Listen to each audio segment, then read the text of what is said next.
চীনের রাস্তাগুলো এখন যেন এক একটা জীবন্ত রোবট। ৪৪০ মিলিয়ন গাড়ি আর ৫৩২ মিলিয়ন ড্রাইভার নিয়ে চীন বিশ্বের সবচেয়ে ব্যস্ত ট্রাফিকের দেশ। তবুও তারা জ্যামকে বলেছে বাই বাই। কিন্তু কিভাবে? এই ধরুন শিয়ান শহরের কথা।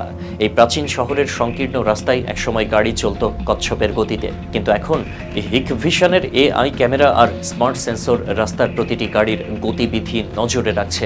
এই ক্যামেরাগুলো শুধু লালবাতি ভাঙার ছবি তুলছে না, বরং ট্রাফিকের ধরন বিশ্লেষণ করে সিগন্যালের সময় নিজে থেকে বদলে দেয়। ফল, শিয়ানের ট্রাফিক জ্যাম কমেছে উল্লেখযোগ্যভাবে, আর ভ্রমণের সময় কমে গেছে প্রায় ২০%। এটা কি অসাধারণ নয়? এখন আসুন হাংজো শহরে।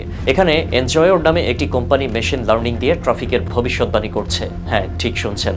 তাদের সিস্টেম প্রতি ৩ মিনিটের রাস্তার গতি বিশ্লেষণ করে বলে দেয় পরের ১৫ মিনিটে কোন রাস্তায় জ্যাম হতে পারে। এই তথ্য গাড়ি চালকদের ফোনে পৌঁছে যায় গাউডে বা বাইদু ম্যাপের মাধ্যমে। ফলে আপনি জ্যামে পড়ার আগে বিকল্প রাস্তা বেছে নিতে পারেন। এই প্রযুক্তি হাংজুকে চীনের সবচেয়ে কম জ্যামপ্রবণ শহরগুলোর একটিতে পরিণত করেছে। কল্পনা করুন, এমন প্রযুক্তি যদি ঢাকায় থাকতো তাহলে আমাদের কত সময় বাঁচত। চীনের ট্রাফিক প্রযুক্তির আরেকটি মজার দিক হলো ভেহিকল টু ইনফ্রাস্ট্রাকচার বা V2I সিস্টেম। এই প্রযুক্তিতে গাড়ি সরাসরি ট্রাফিক সিগন্যালের সঙ্গে কথা বলে।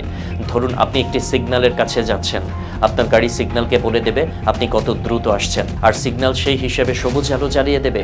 এতে সময় বাঁচে, জ্বালানি খরচ কমে, আর বাতাসও থাকে পরিচ্ছন্ন। চীনের বড় শহরগুলোতে এই সিস্টেম ইতিমধ্যে পরীক্ষামূলকভাবে চালু হয়েছে। আর জানেন কি, এই প্রযুক্তি শুধু জ্যাম কমায় না, দুর্ঘটনাও কমিয়েছে ১৫% পর্যন্ত।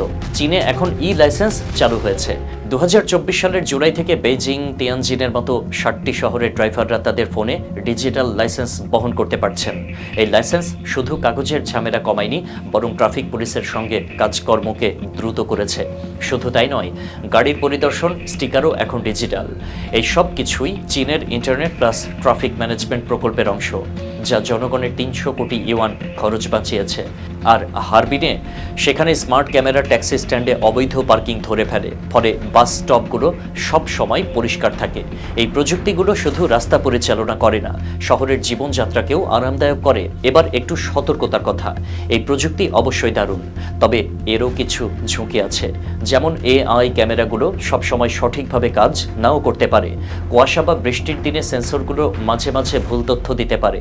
এছাড়া ডিজিটাল লাইসেন্সের ক্ষেত্রে সাইবার নিরাপত্তা একটি বড় চ্যালেঞ্জ। হ্যাকাররা যদি এই সিস্টেমে ঢুকে পড়ে তাহলে বড় ধরনের সমস্যা হতে পারে। তবে চীন এই সমস্যাগুলো মোকাবিলায় নিরন্তর কাজ করছে। বাংলাদেশের প্রেক্ষাপটে এই প্রযুক্তি কতটা কাজের হতে পারে ভেবে দেখেছেন? ঢাকার রাস্তায় প্রতিদিন লাখো গাড়ি, আর জ্যামে আমাদের ঘন্টার পর ঘন্টা অপেক্ষা। চীনের মতো স্মার্ট সিগন্যাল বা এআই ক্যামেরা এখানে এলে কি হতো? হয়তো আমরাও জ্যাম ছাড়া শহরের স্বপ্ন দেখতে পারতাম। তবে এই প্রযুক্তি বাস্তবায়নের জন্য দরকার বিশাল বিনিয়োগ আর দক্ষ জনবল। চীনের সাফল্য আমাদের জন্য একটি উদাহরণ, যা আমরা শিখতে পারি।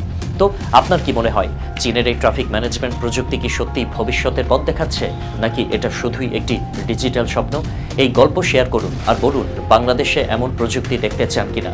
রাস্তার এই জাদুকরী দুনিয়া আমাদের সবাইকে ভাবিয়ে তুলবে, তাই না?